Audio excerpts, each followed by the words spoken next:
Today we're going to be focusing on Act 1, Scene 7.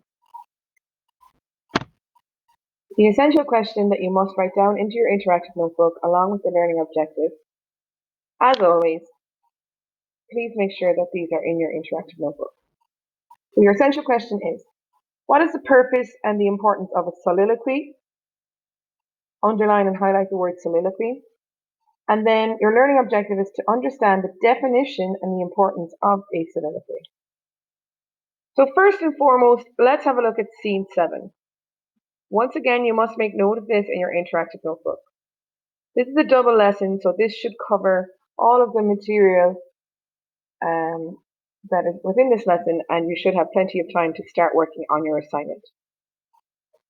So in Scene 7, Macbeth, in a soliloquy, again, underline and highlight that word, offers several reasons why he should not kill Duncan.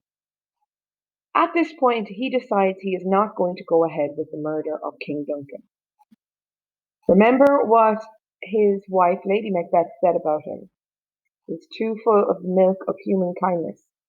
So she was worried that he was going to be too weak to carry out this. So this is where we see again his human kindness once again coming through. But his wife, Lady Macbeth, overhears him, and she uses the powers of persuasion to encourage Macbeth to change his mind. She creates a plan whereby the chamberlains, or the maids that would be looking out for King Duncan's chambers, would be drunk, drugged, or smeared with blood and framed for the murder of King Duncan. So her plan was that they would get rid of the chamberlains and then frame them for the murder. Macbeth then at this point agrees once again to carry out the murder. A key quotation from this scene is, "False face must hide what the false heart doth know." So false face means basically somebody who is not telling the truth, must hide what the false heart doth know. Okay? And again, this is down to the fact that Macbeth is betraying his king. So what is a soliloquy? And it's important to know what a soliloquy is, especially in Shakespearean plays, because soliloquies are extremely important in letting us know what characters think. A soliloquy is an act of speaking one's thoughts aloud when they are by themselves, or regardless of any hearers, especially by the character of the play. So they speak out loud and they express their thoughts. And this is important because as the audience, we don't know what they are thinking. So the soliloquy was a technique that the playwrights used to reveal the thoughts of the characters to the audience. Many characters in all types of play engage in soliloquies, and a soliloquy's purpose is to reveal the character's thoughts to the audience. So you need to write this into your interactive notebook as well. The definition of a soliloquy and its purpose.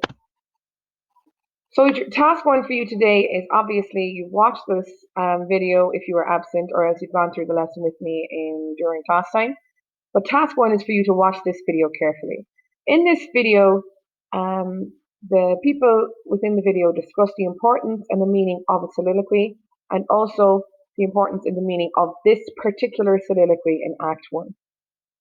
The most important thing you need to note is how the actual actor is delivering the speech or the soliloquy, because you will be asked to do something similar for your performance assignment. This performance assignment will be assessed and it will be going towards your grade book marks. So this is the actual soliloquy, and the yellow part is the part that I want you to perform. This will be part of your resources and your information that is connected to your Google Classroom for today's lesson. So I'm going to read out the yellow part for you, and I want you to make note of how I pause, how I emphasize specific parts, how when there is specific punctuation I take my time, and the way that I emphasize, I suppose, my emotions throughout it. Okay, so this will help you along with the video that you would have already watched. He is here in double trust.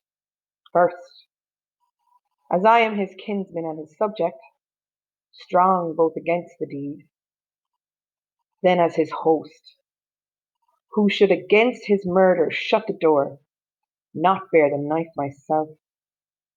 Besides, this Duncan hath borne his faculties so meek, hath been so clear in his great office, that his virtues will plead like angels, trumpet-tongued, against the deep damnation of his taking off, and pity, like a naked newborn babe, striding the blast or heaven's cherubim, horsed upon the sightless couriers of the air, shall blow the horrid deed in every eye, that tears shall drown the wind.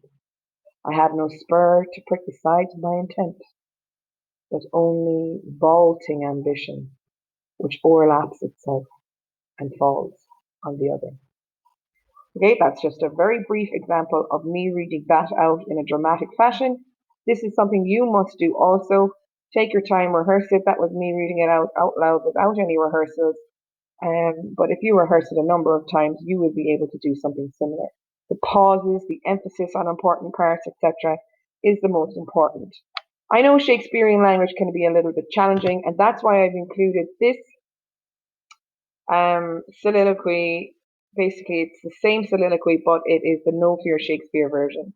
Basically, it talks of it expresses the Shakespearean language in more simple English. So you will see from here, from this point here, this is where you will have started. Let me double check that there. Here's your double trust. Okay, so the king trusts me in two ways. That's where it starts. So he is here in double trust. The king trusts me in two ways. First of all, I am his kinsman and his subject, so I should always try to protect him. Okay, so that is where he says, shut the door to, basically, this is the next part here. Second, I am his host, so I should be closing the door in his murderer's face. So shut the door to the person wielding the knife, rather than trying to murder him myself.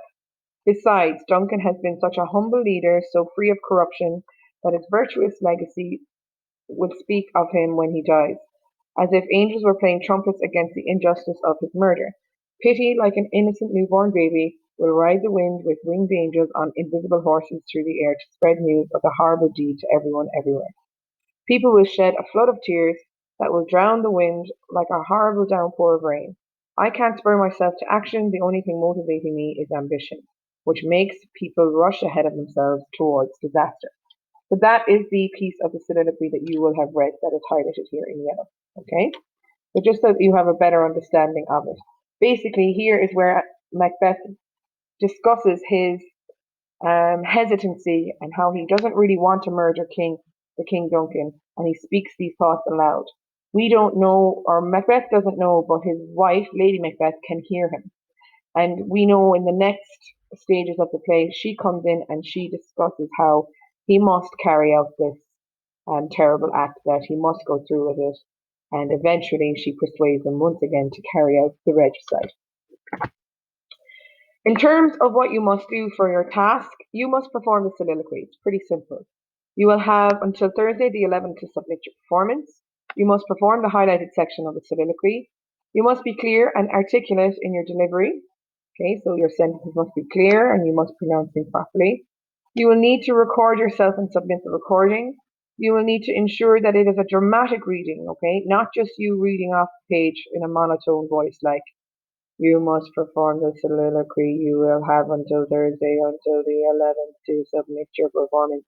That will not do. You will not get a good grade if you do it like that. You must use higher levels of intonation and lower levels of intonation, and bring it up when it's exciting and bring it down when you're thinking of something bad. Okay, and finally, pronunciation will be monitored. So your pronunciation of words. If you're worried about it, again, watch the videos that I have posted. Most of you will have attended class and I will be able to answer questions, but if you have not been present in class, then you need to make sure that you watch this. You will have obviously watched this video carefully, but also contacted me in terms of any confusion about the assessment and assignment.